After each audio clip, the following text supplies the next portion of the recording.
My name is Kenneth Mugisha. I'm a past district governor from District 9211, which is Uganda and Tanzania, 2017-2018. Currently, I'm working as a Rotary coordinator for Region 28, Zone 22, which is the whole of East Africa, or what we call Sub-Saharan Africa, all the way up to South Africa. So it includes over 18 countries, and my role is to make sure that I coordinate Rotary activities, most importantly, membership growth, extension, and retention of members. We are here in Johannesburg and in Sandton, converged here because we as a zone, which is the entire African continent, leaders once a year meet to deliberate on how we are going to achieve our goals as leaders. So this is a regional team training seminar, bringing all Rotary leaders from all over Africa, people who convey a message back to their districts or countries where they serve. We have been joined by our outgoing Rotary International Director, Katerina from Greece, and the incoming Director, Patrick Chisanga from Zambia. We are so happy that we are being hosted in South Africa, where Rotary started over 100 years ago. And we are here to see how best we can support our brothers and sisters in South Africa and to convey a message for me as a Rotary coordinator of membership in Africa. I'm so happy that being interviewed by the media houses today is going to give us exposure as Rotarians and what we do. We are the biggest service organization in the world, and for the last 15 years, Rotary has been recognized by Charity Navigator, which rates charities all over the world to be the best run charity.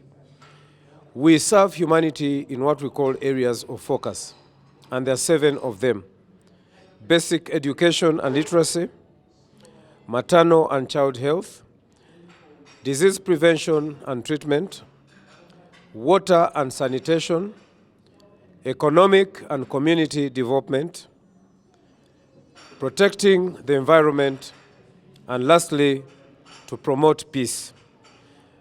We are so happy that Africa, we have the newest Peace Center, fully funded by Rotary International.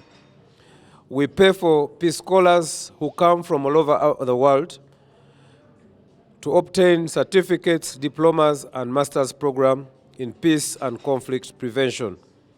It is one of the areas which is so important for us as Africans, because when we talk about conflict, conflict is more in Africa. If you look at all parts of Africa, there are wars and conflicts. As a way of fighting these conflicts, Rotary feels it important to promote programs and to educate many of our young children and the youth or the young generation in participating in these programs to make a difference in the communities around us. I'll make my comment about Rotary in South Africa. I see many of my brothers and sisters who are Black South Africans have not embraced the idea of joining Rotary.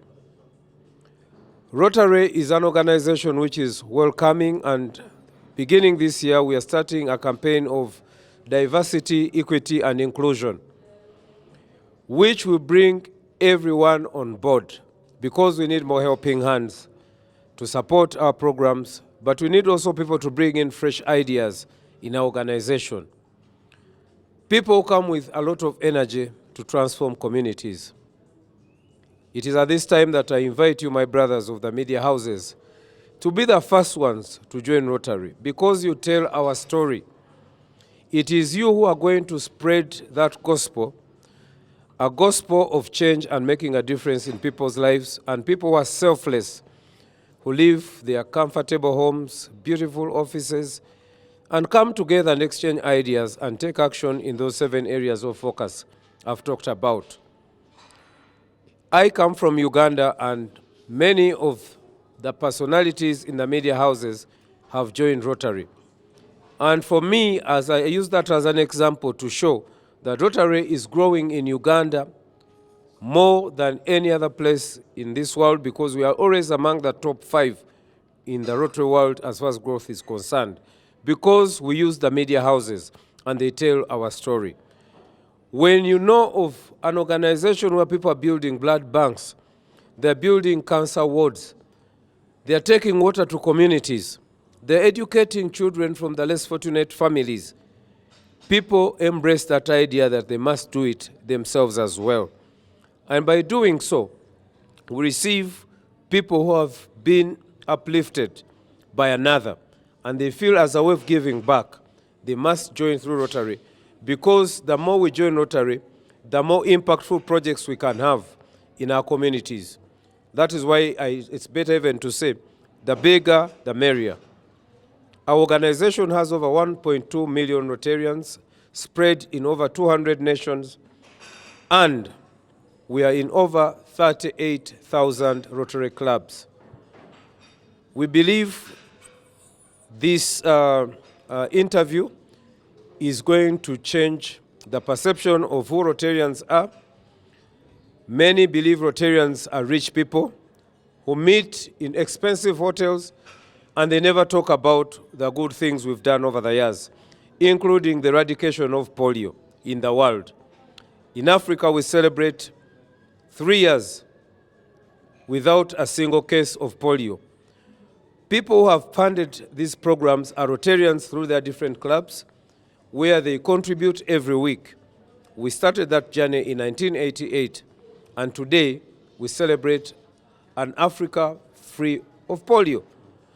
But praise goes to the wrong people.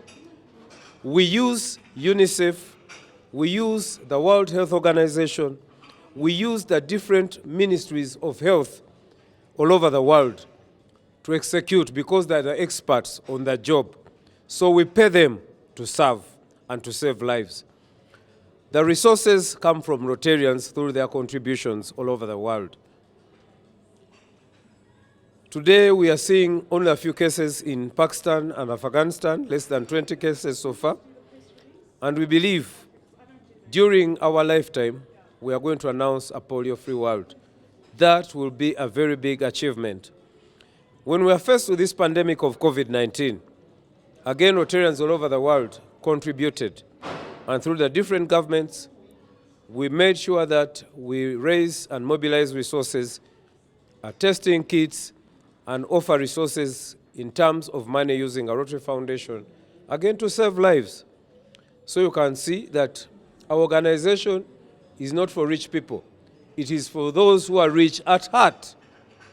I've seen so many people have money and they cannot even educate an orphan, even a child outside their families. Rotarians will reach out to people we might never meet in our lifetime, and we transform their lives. It isn't that it is my family which benefits. My giving and my donation might end up in Nicaragua. My support might end up in South Africa, but I come from Uganda. So you can see that we are selfless men and women. I think that's enough now. Haven't I talked a lot?